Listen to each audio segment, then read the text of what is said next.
Good morning students. आज हम संस्कृत की पाठ्य पुस्तक रुचिरा का तीसरा पाठ डिजी भारतम पढ़ेंगे। डिजी भारतम का अर्थ है डिजिटल इंडिया। प्रस्तुत पाठ डिजिटल इंडिया के मूल भाव को लेकर लिखा गया है। इसमें वैज्ञानिक प्रगति के उन आयामों को छुआ गया है जिसमें आज हम एक क्लिक के द्वारा सब कुछ कर सकते हैं। आज इंटरनेट ने हमारे जीवन को इतना सरल बना दिया है कि हम भौगोलिक दृष्टि से एक दूसरे के बहुत ही पास आ गए हैं और अपने जीवन के सभी क्रियाकलाप हम इस फ़ोन के माध्यम से ही, इंटरनेट के माध्यम से ही संपन्न करते हैं। ऐसे ही भावों को लेकर सरल संस्कृत में यह पाठ लिखा गया है। तो हम इसके पहले पैराग्राफ पे आते हैं।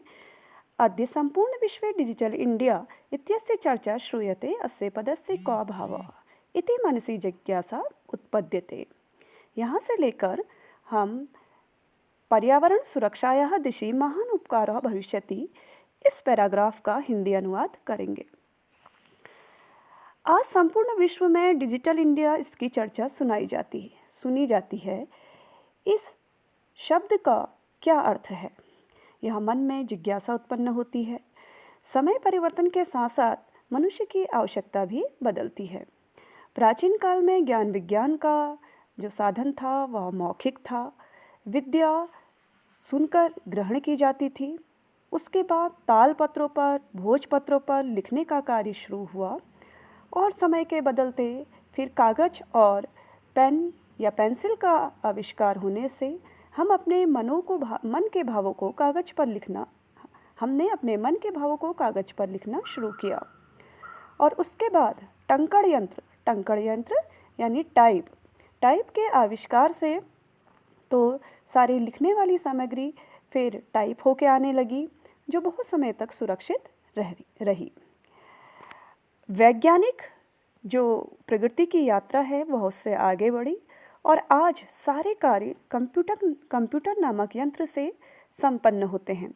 समाचार पत्र, पुस्तक कंप्यूटर के माध्यम से पढ़े व लिखे जाते हैं।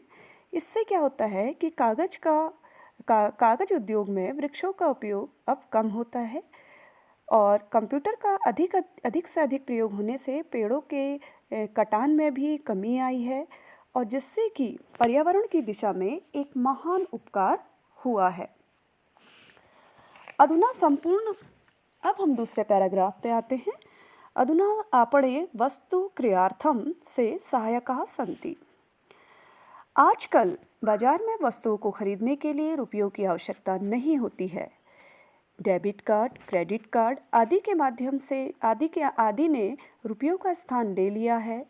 बैंक के सभी कार्य भी कंप्यूटर से ही होते हैं और बहुत प्रकार के जो अनुप्रयोग यानी ऐप जो हैं उससे मुद्रा विहीन विनिमय यानी कैशलेस ट्रांसलेशन में हमारे सहायक होते हैं।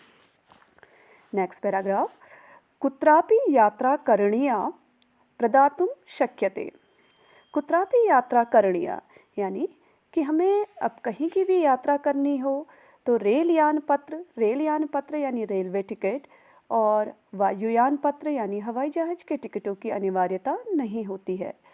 सर्वाणि पत्राणि इसके लिए इसके सारे जो टिकट्स हैं वो हम अपने फ़ोन पर ईमेल में सुरक्षित रखते हैं और जिनको दिखाकर हम बड़े आसानी से यात्रा का आनंद उठाते हैं। और चिकित्सालयों में भी यानी अस्पतालों में भी इलाज करने के लिए रुपयों की आवश्यकता की अनुभव नहीं होती है। वहाँ पर भी कार्ड के माध्यम से और बैंक के माध्यम से हम वहाँ की फ़ीस भर सकते हैं। अब नेक्स्ट पैराग्राफ। तद्दिनं नातिदूरं यदा वयम् अग्रे सरामः। वह दिन अब दूर नहीं जब हम सब हाथ में केवल एक फ़ोन लेकर सभी कार्य करने में समर्थ होंगे। वस्त्रपुटके रूप्यकाणाम् आवश्यकता न भविष्यति। और वस्त्रपुटके यानी कि जेब में रुपयों की आवश्यकता नहीं होगी। पासबुक, चेकबुक इन सब की आवश्यकता भी नहीं होगी। पढ़ने के लिए पुस्तकों, समाचार पत्रों की अनिवार्यता भी समाप्त हो जाएगी और लिखने के लिए अभ्यास पुस्तिका, कागज या किसी शब्दकोश को ढूँढने शब्दकोश में किसी शब्द को ढूँढने के लिए, ज्ञान को ढूँढने के लिए पुस्तकों की आवश्यकता नहीं होगी। अपरिचित रास्तों को दिखाने के लिए मानचित्र की आवश्यकता अनुभव नहीं होगी। ये सारे कार्य हम एक ही यंत्र से यानी अपने फ़ोन से कर सकते हैं। सब्जी, फल खरीदने के लिए विश्राम गृहेषु यानी कि होटल में कमरे को सुनिश्चित करने के लिए, अस्पताल की फ़ीस देने के लिए, विद्यालयों की फ़ीस देने के लिए और बहुत सारे कार्य करने के लिए हमारा सिर्फ एक ये फ़ोन जो चलभाषी यंत्रम है वो ही पर्याप्त है।